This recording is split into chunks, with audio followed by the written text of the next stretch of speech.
Hey YouTubers, welcome back to DonnyBoy73, the Small Engine Doctor, and welcome back to another episode of Small Engines Questions and Answers for Friday, May 27th, 2011. Before I start today, I want to thank all the new subscribers, and again all those who watch my videos regularly and comment. I also want to send a thanks to all those who sent me gifts in the last couple weeks. I really appreciate that.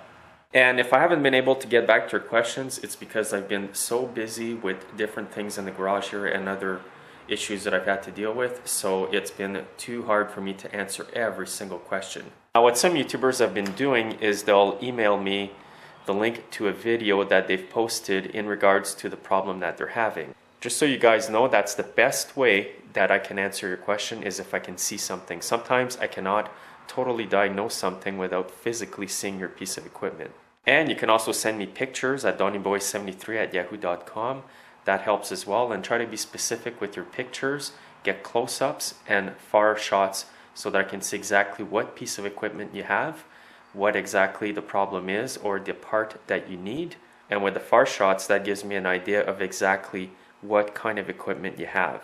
To start off with today, I'm going to answer a question from a YouTuber who sent me a question the other day. Now his question is in regards to the small carburetors like Zama, Walbro or Tillotson carburetors with diaphragms in them. So here's one here. It's got two little tabs. This would be considered your pump diaphragm, and the other diaphragm that looks like this would be considered your metering diaphragm. What the YouTuber is wondering is, if these little tabs are pointing up, does that mean that the diaphragm needs to be replaced? Well, the answer to that is yes, because what happens when these little tabs are pointing up, they're not sealing the hole properly.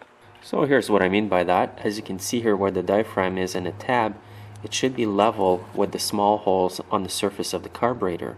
But because it's not in this case, it's not going to do a good job. Your engine's not going to run properly ever with the tabs being like that. So in that case, the only thing to do is to replace the diaphragm. All these tabs should be nice and flush on the flat surface of the carburetor. So for the price, save yourself the aggravation, just get a new carb kit and your machine's going to run a lot better. A lot of people are wondering, when should I replace the metering diaphragm? Well, usually when you replace that other diaphragm here, it'll come in a kit, so just replace both of them.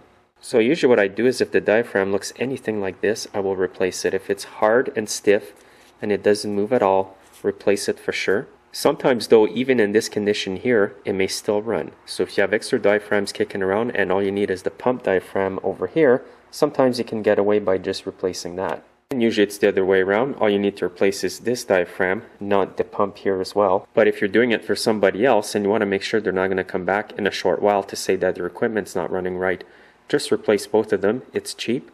It's going to save yourself a lot of aggravation, and it will save the people you repair stuff for a lot of aggravation as well. My next question is that a lot of people are wondering, what's the carb kit for lawnmowers with a Tecumseh motor like this? Well, this is the kit number they take, number 631021B, and I stock a lot of these because I use them a lot. And you're going to have the ball nut gasket, the O-ring there, the seat, the needle, and a small clip. These kits usually cost $5 to $6, so it's pretty cheap. Now if you're going to replace the bowl on your carburetor, it's number 631867 if it has the smaller hole in it. And if your bowl is corroded on the edge here where it meets the rubber O-ring, make sure to replace it because you can have an air or fuel leak there. If your bowl is the one with the bigger hole at the bottom, it's going to be part number 631700. So oftentimes when you rebuild these carburetors, get that kit and replace the bowl as well, because like I said, they can leak here around the edge where it meets the O-ring and it's not going to run properly.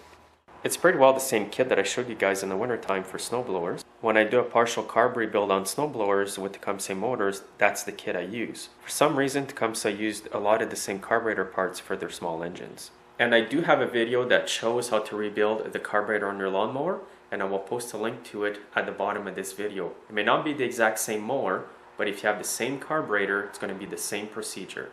My next topic is in regards to installing a different trimmer head on your weed eater grass trimmer specifically. What I find sometimes is people will come to me with a smaller trimmer like that, and they will have installed a big head like this, or like this that they've seen on an infomercial on television. Now what usually happens is that these smaller weed eaters have a hard time to spin a big head like that. My neighbor had one on his weed eater, and so did a few other people that I know, and when they brought it to me, they said it doesn't run right. As soon as I hit the ground, the engine dies. And they also said that their weed eater did not have the same high RPMs as it did before they put this head on.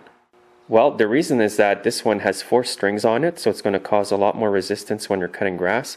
Also, it's heavier, it's going to be a bit harder to spin. If your motor isn't big enough or powerful enough, you're going to feel the difference. So what I recommend is, if you've done that, just replace the head with the old head that you had when you first bought your weed eater, and it should have the high RPMs that it did before when you first bought it. These heads are also good though. They're convenient because you can just slide the string in there and you don't have to worry about the string getting tangled inside. A YouTuber asked me if he takes off the cylinder from a chainsaw, and here's one here. Can he reuse the gasket here with a bit of RTV silicone? Well, the answer to that is yes. I often do that myself. One word of caution is, if there's a small hole here that feeds air to the carburetor, make sure you do not plug it with the RTV silicone. On this one here, there's no such hole, but on some of them, they'll have a little 1/8 hole here around somewhere so that the air from the crankcase can feed the carburetor. So like I said, make positively sure you do not plug that hole, or else your chainsaw is not going to run properly. People ask me, if I blow the rings in my chainsaw and the piston's scratched in the ring and they're no good, but the cylinder is just slightly scratched like this one, can I reuse it? Well, if the scratches aren't too deep, yes you can. I've done this in the past by going down there with a 220 grit emery paper, sanding down the scratches smooth, and then going back in with a 400 grit sandpaper and making it smooth again. But if the scratches are too deep, you're not going to be able to do that. And even if you get your chainsaw running after sanding it down like I told you, you may still have a lot less compression than you would if you had replaced the cylinder. But if you can get away by sanding it and reusing it again, it's going to be a much cheaper fix than replacing the whole cylinder kit. So in that case, usually all I replace is the piston and the rings. So this will be it for this week's Small Engines Questions and Answers. Have a safe weekend, and we'll see you next Friday. Take care now.